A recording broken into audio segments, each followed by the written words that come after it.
La sala de subastas de Sotheby's, un templo de la opulencia y el coleccionismo, vibraba con la energía contenida de una multitud selecta. El aire, denso y cargado, olía a madera pulida, al perfume caro de las damas y al tenue aroma a polvo de los siglos. Una mezcla embriagadora que siempre me había producido una extraña fascinación, una conexión palpable con el pasado que parecía flotar en el ambiente. Yo, Thomas Aston, me mantenía en un discreto segundo plano, apoyado en una columna de mármol, observando la escena con mi habitual mezcla de fascinación y melancolía. No era un comprador habitual de Sotheby's. Mi pequeña tienda de antigüedades en el tranquilo barrio de Bloomsbury, con sus estanterías repletas de objetos curiosos y polvorientos, no me permitía pujar por las grandes obras de arte que se ofrecían allí. Sin embargo, aquel día, una extraña inquietud, una insistente premonición que me susurraba al oído desde hacía días, me había impulsado a asistir a la subasta.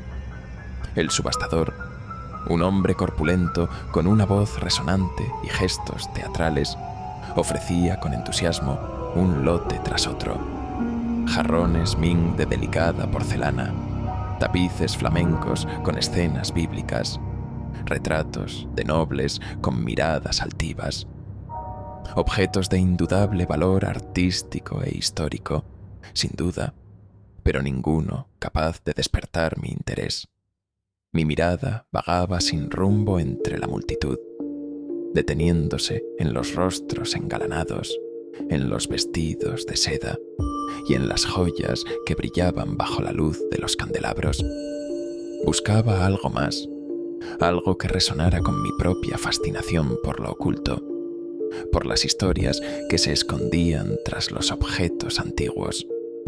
Entonces, en medio del bullicio, mi atención fue captada por algo inusual. En una esquina del estrado, cubierto por una pesada tela negra que parecía absorber la luz, aguardaba un objeto que irradiaba una extraña energía, una quietud inquietante que contrastaba con la excitación general. El subastador, con una sonrisa enigmática que parecía ocultar un secreto, se acercó al objeto y, con un gesto lento y deliberado, retiró la tela. Un jadeo colectivo recorrió la sala, seguido de un murmullo de expectación que se propagó como una onda entre la multitud. Era un espejo de mano ovalado, de un tamaño inusual, mucho mayor de lo que era habitual.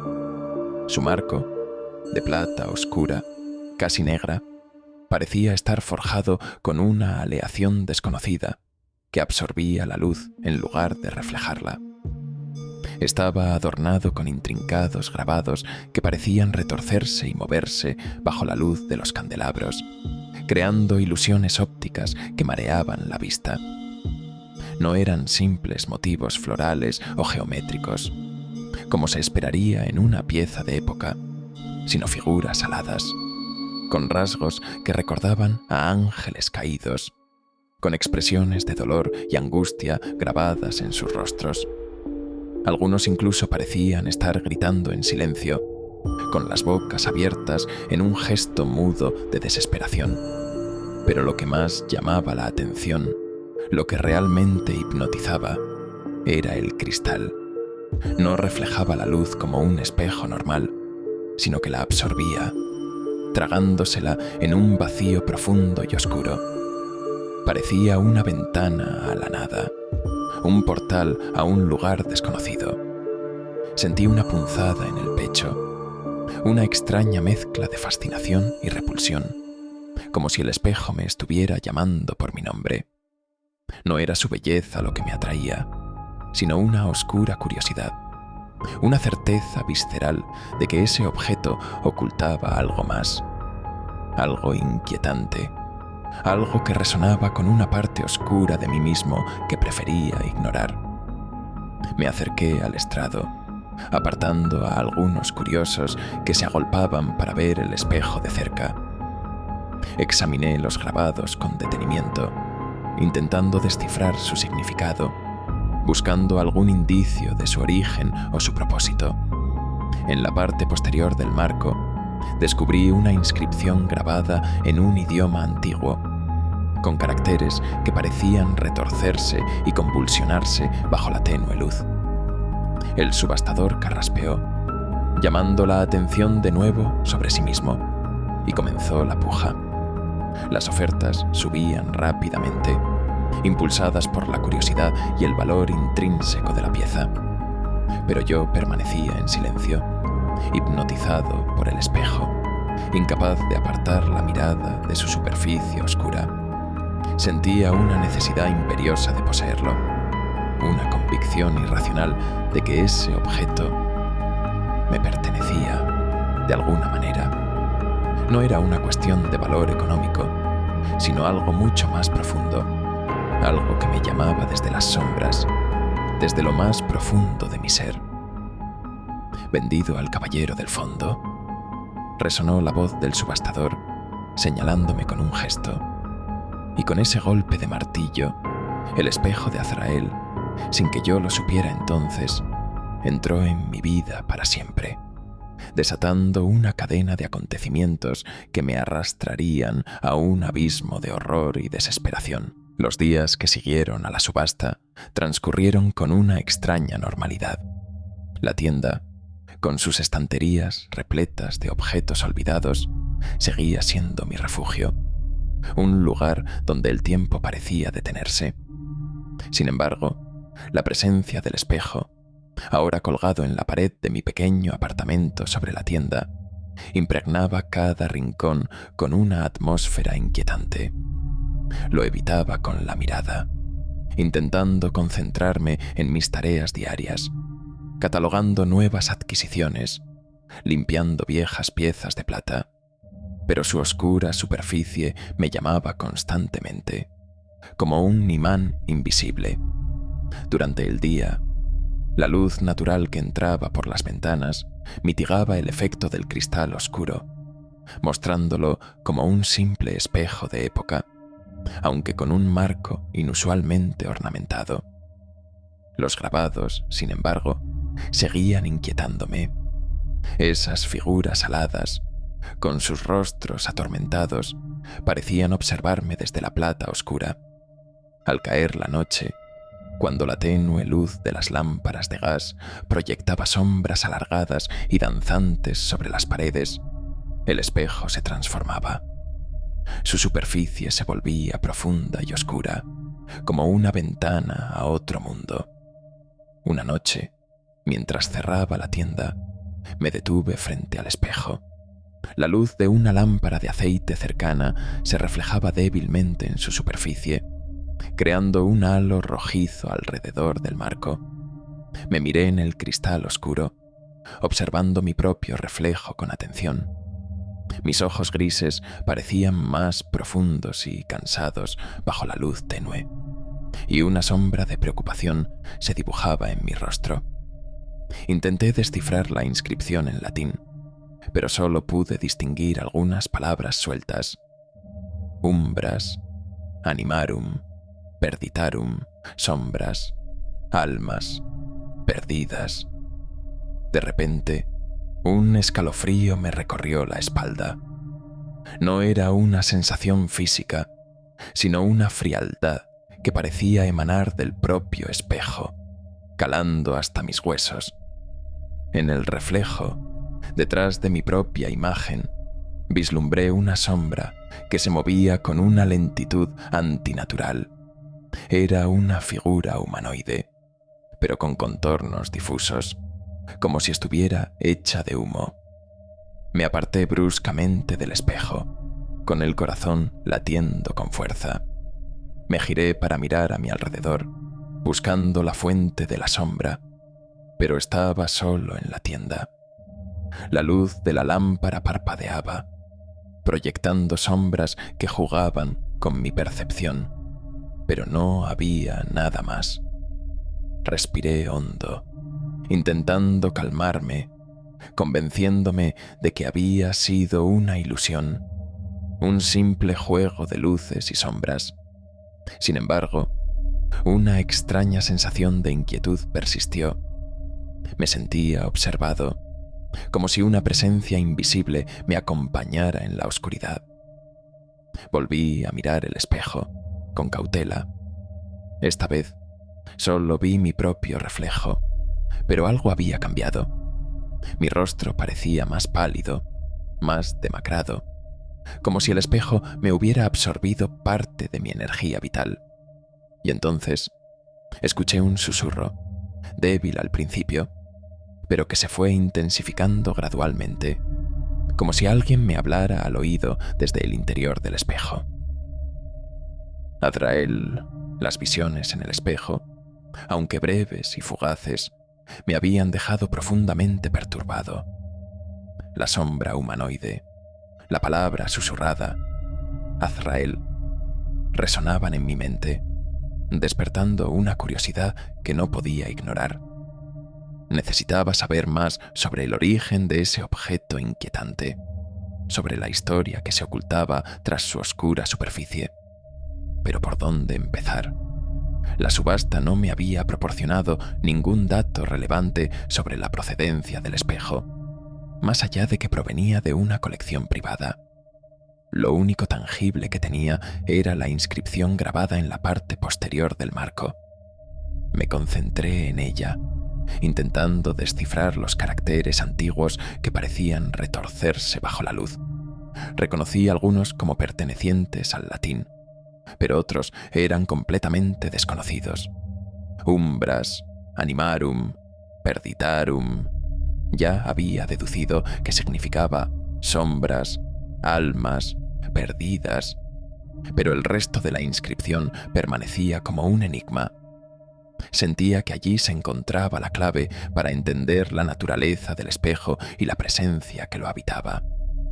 Decidí buscar ayuda. Mi conocimiento del latín era limitado y no tenía ninguna experiencia con lenguas antiguas o escrituras crípticas. Pensé que la Sociedad de Anticuarios de Londres podría ser un buen punto de partida. Había oído que poseían una extensa biblioteca y archivos con documentos de todas las épocas, incluyendo tratados sobre ocultismo y folclore. A la mañana siguiente, me dirigí a la sede de la sociedad, un imponente edificio de estilo georgiano en el corazón de Londres. Tras presentarme y explicar brevemente mi propósito, fui conducido a la biblioteca, una vasta sala repleta de estanterías que se extendían hasta el techo, repletas de libros antiguos y manuscritos polvorientos.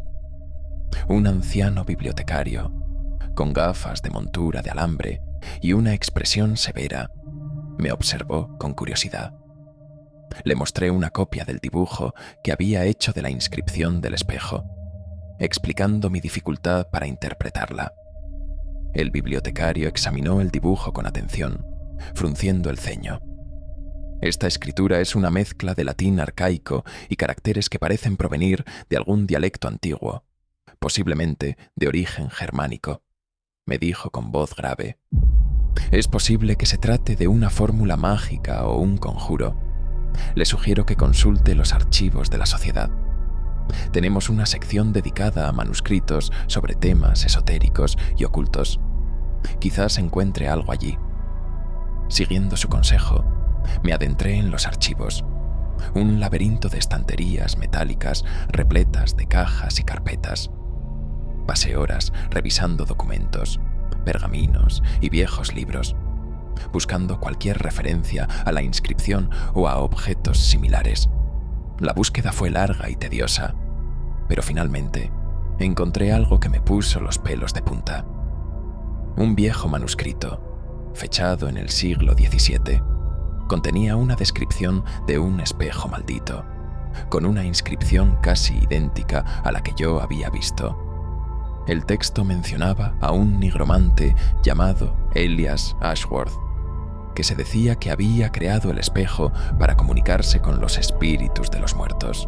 La mención de Elias Ashworth en el antiguo manuscrito resonaba en mi mente como un eco del pasado.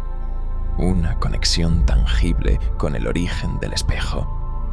La sociedad de anticuarios se había convertido en mi nuevo objetivo, el lugar donde esperaba encontrar más piezas del rompecabezas.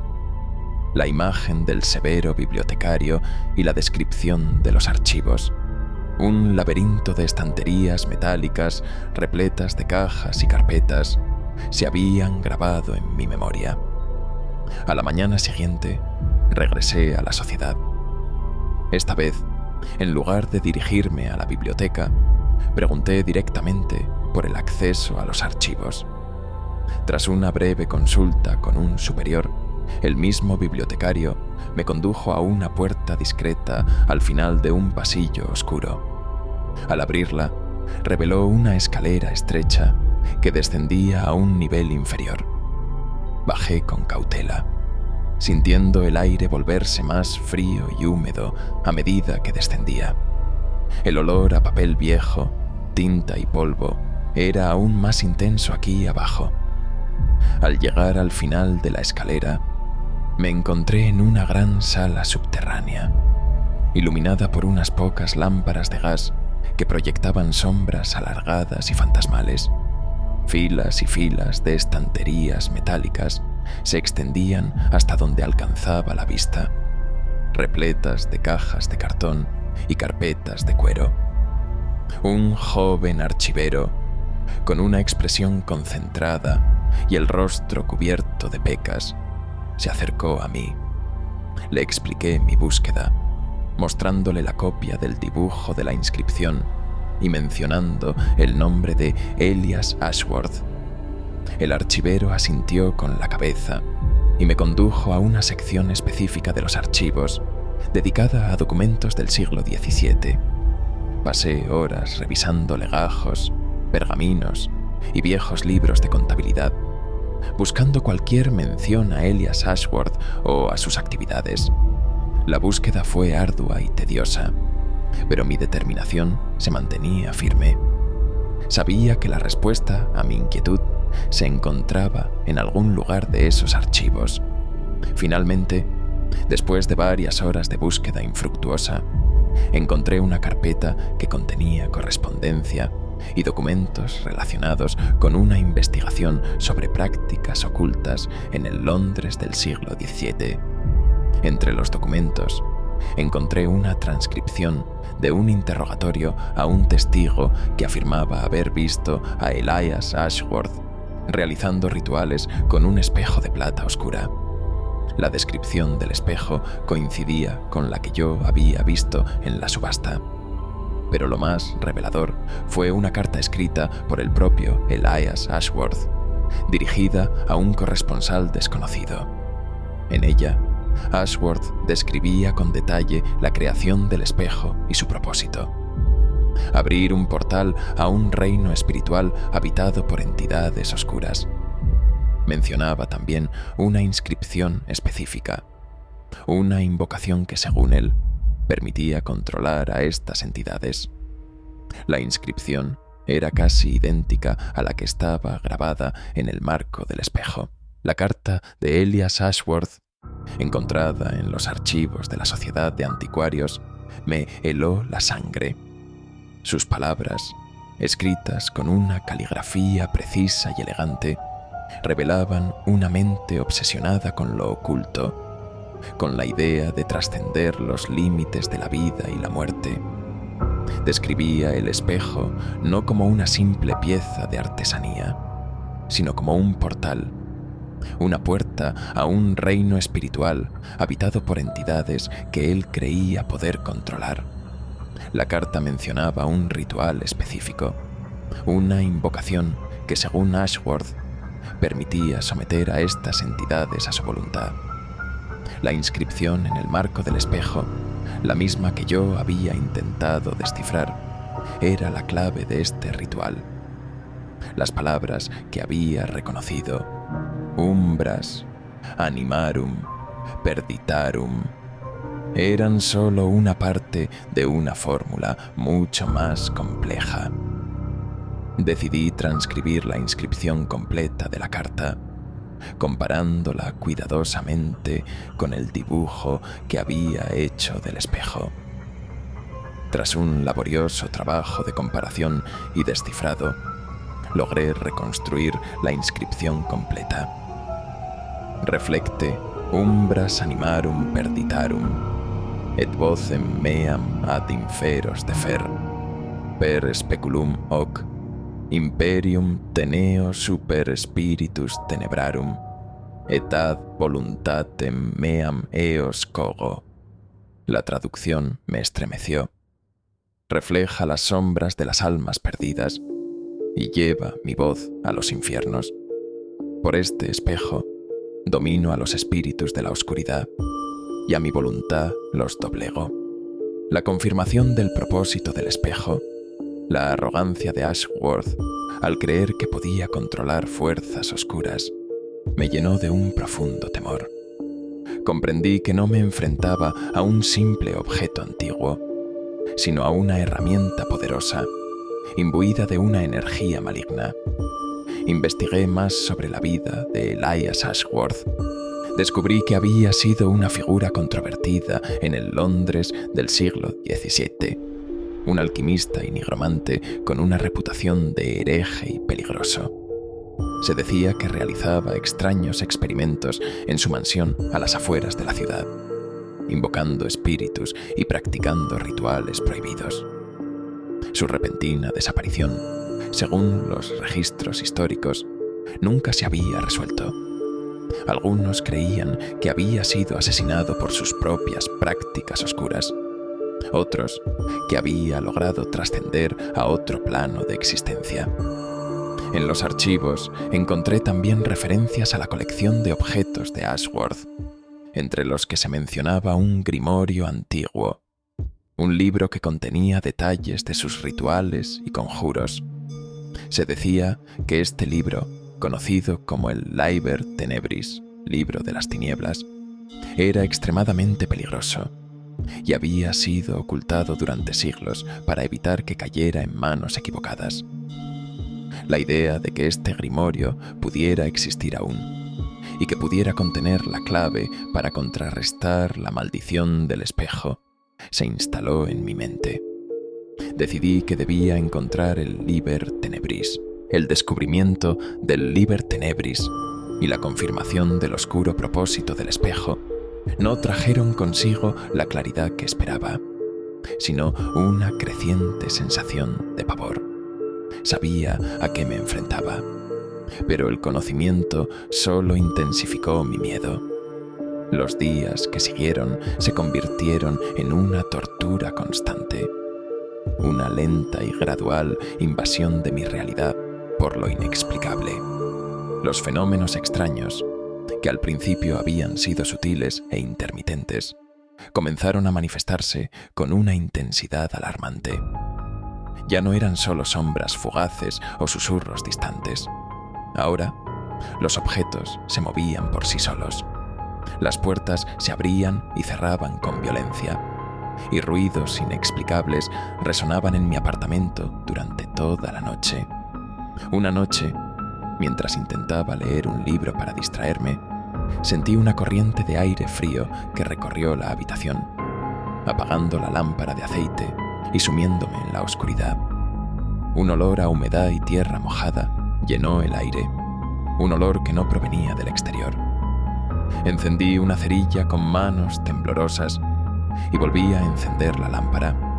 Al girarme, vi que un libro que estaba en la estantería al otro lado de la habitación ahora estaba abierto sobre mi mesa, justo delante de mí. Era el libro de historia local del siglo XVII, donde había encontrado la primera mención a Elias Ashworth. La página estaba abierta en el párrafo que describía sus experimentos con espejos. Otra noche, mientras dormía, me desperté sobresaltado por un fuerte golpe en la pared.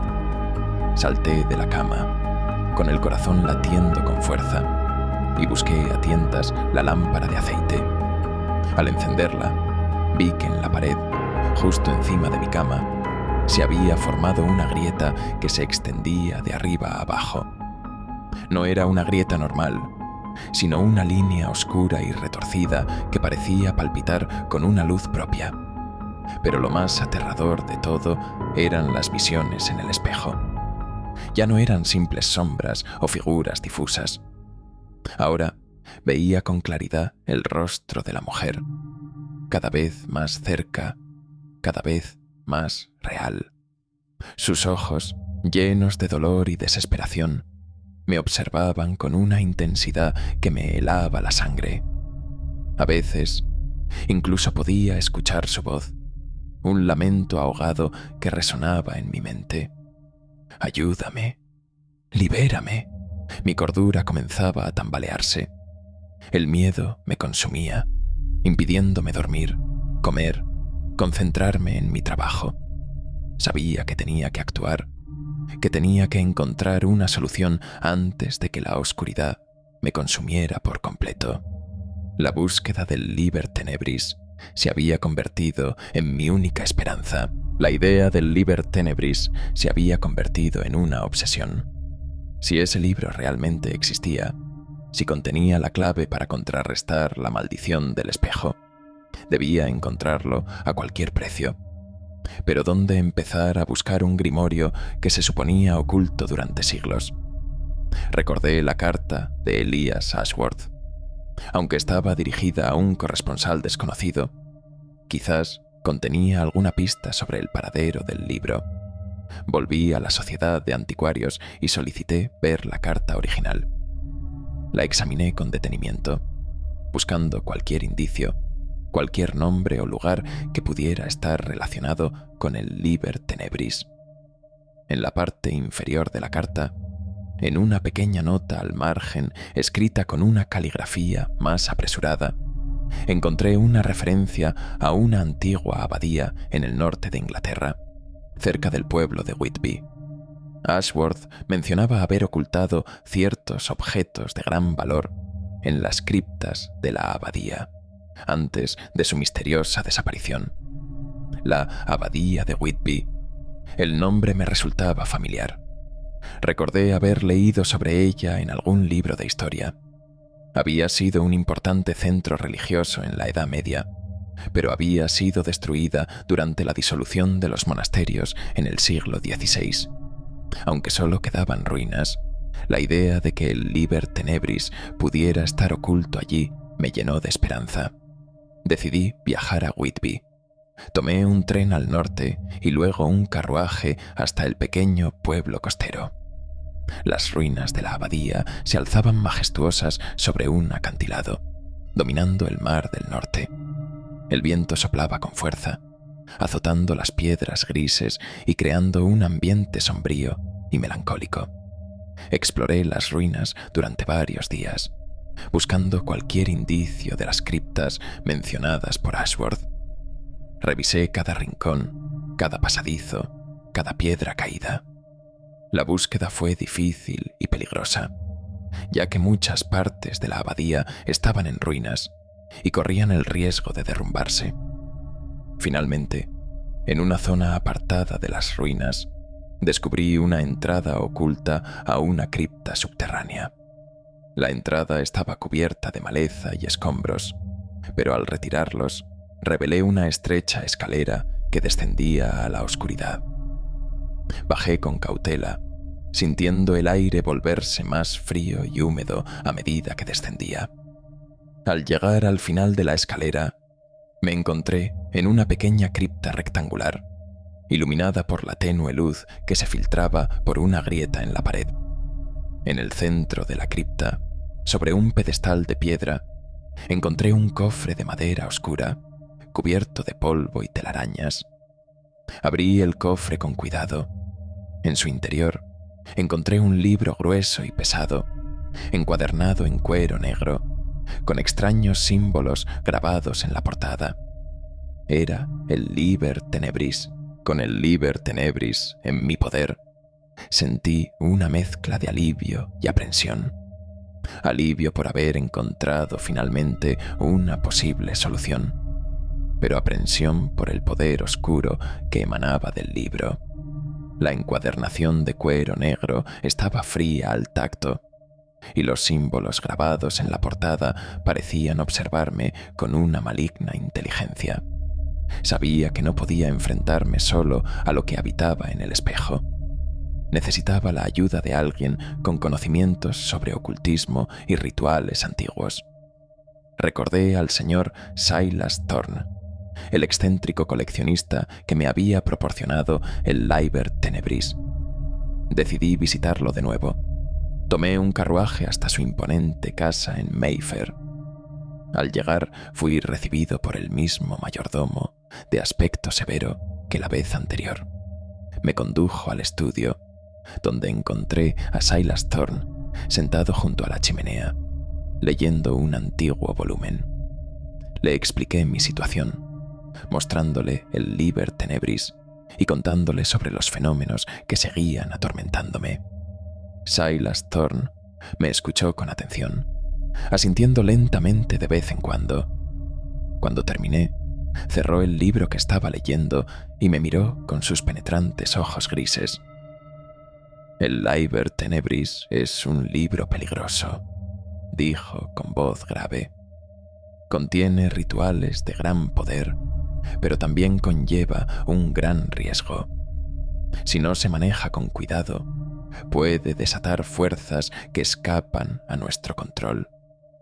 «Lo sé», respondí, «pero estoy dispuesto a correr el riesgo. Necesito librarme de la maldición del espejo». Silas Thorne suspiró y se levantó de la silla. «Entiendo tu desesperación», dijo.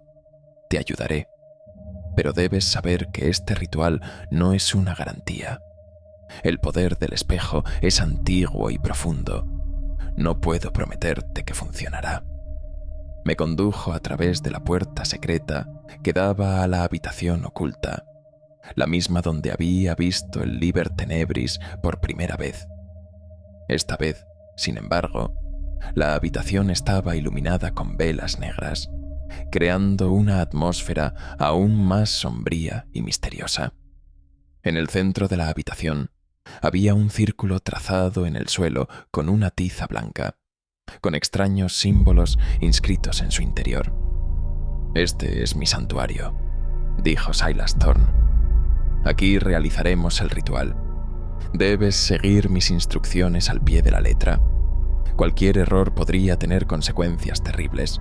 El santuario de Silas Thorne era un lugar inquietante, impregnado de una atmósfera densa y opresiva. Las paredes estaban cubiertas de símbolos extraños y antiguos, algunos grabados en la piedra, otros pintados con una sustancia oscura que parecía brillar con una luz propia, y el aire olía a incienso rancio y hierbas secas. El círculo trazado en el suelo con tiza blanca brillaba bajo la luz de las velas negras, creando un espacio sagrado o profano, según se mirara. Silas Thorne me indicó que me colocara en el centro del círculo, con el Liber Tenebris en mis manos. Me explicó los últimos detalles del ritual, la secuencia de palabras y gestos que debía seguir. Su voz era grave y solemne, y su mirada fija en mí transmitía una seriedad que me heló la sangre. «Recuerda», me dijo, «este ritual no es un juego. Estás invocando fuerzas que no comprendes. Si te equivocas, las consecuencias podrían ser terribles». Asentí con la cabeza, respirando profundamente para calmar mis nervios. Abrí el Liber Tenebris en la página marcada y comencé a recitar las palabras del conjuro. Las palabras, en latín antiguo y otros idiomas que no reconocía, resonaban en la habitación con un poder inquietante. A medida que avanzaba en el ritual, la temperatura en el santuario comenzó a descender bruscamente, y un viento frío sopló a través de las paredes, apagando algunas de las velas. De repente, un gemido agudo resonó en el aire, proveniente del fragmento del espejo que había colocado sobre el atril frente a mí. El cristal comenzó a vibrar, y una luz oscura emanó de su superficie. La figura de la mujer comenzó a manifestarse, emergiendo del fragmento como un espectro de humo negro.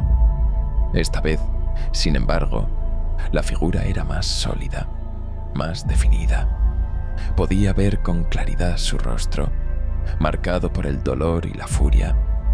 Sus ojos, fijos en mí, brillaban con una intensidad maligna. Su voz, antes un lamento ahogado, ahora resonaba con una claridad aterradora. «Me has llamado. Ahora pagarás el precio». La figura se abalanzó sobre mí, intentando atraparme con sus manos espectrales. Seguí las instrucciones de Silas Thorne, recitando las palabras del contrarritual con todas mis fuerzas.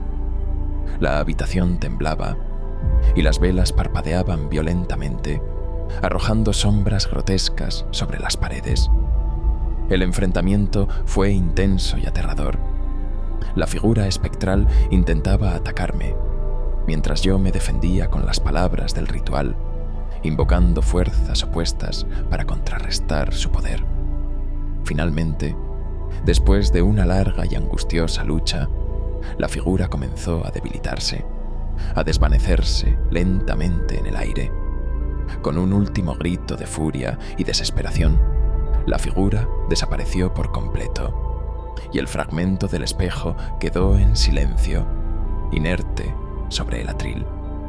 El viento cesó, y la temperatura en la habitación volvió a la normalidad. Silas Thorne se acercó a mí, con una expresión seria. «Ha terminado», dijo. Por ahora.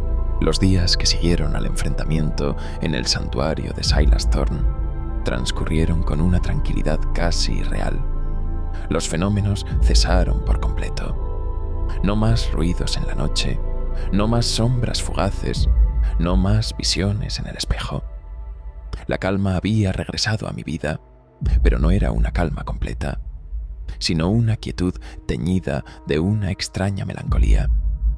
Volví a mi rutina en la tienda, atendiendo a los clientes, catalogando nuevas adquisiciones, perdiéndome entre las historias que contaban los objetos antiguos.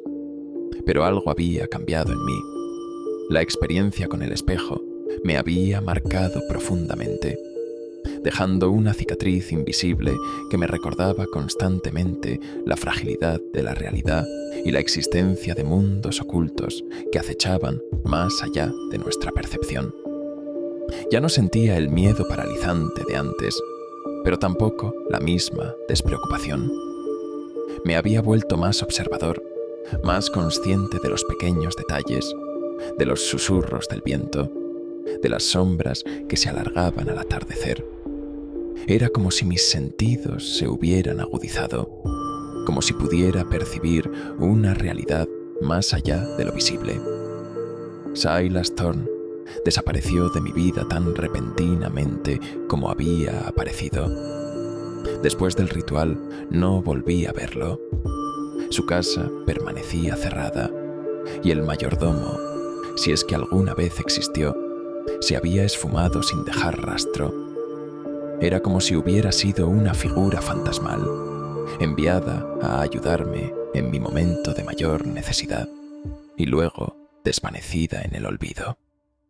Un día, mientras ordenaba algunos objetos antiguos en el almacén de la tienda, encontré una pequeña caja de madera que no recordaba haber visto antes. La abrí con curiosidad y encontré en su interior un pequeño fragmento de cristal oscuro, con un borde afilado. Era un fragmento del espejo de Azrael. Lo sostuve entre mis dedos, sintiendo su frialdad familiar. Una sensación extraña me recorrió el cuerpo, una mezcla de tristeza y alivio. Sabía que el peligro había pasado, que la entidad que habitaba en el espejo había sido contenida, al menos por el momento. Pero también sabía que el fragmento era un recordatorio constante de lo que había sucedido, una prueba tangible de la existencia de un mundo oscuro y peligroso que acechaba en los márgenes de la realidad. Guardé el fragmento en un lugar seguro, no como un trofeo o un objeto de colección, sino como un recordatorio de la fragilidad de la cordura y la persistencia de los ecos del pasado. A veces, por las noches, cuando el silencio se cierne sobre la ciudad, me parece escuchar un susurro débil, un eco lejano que resuena en el aire. Ayúdame, libérame. No sé si es mi imaginación o un residuo de la maldición del espejo, pero sé que nunca olvidaré lo que viví, y sé que, en algún lugar, en la oscuridad, los ecos de Azrael siguen resonando.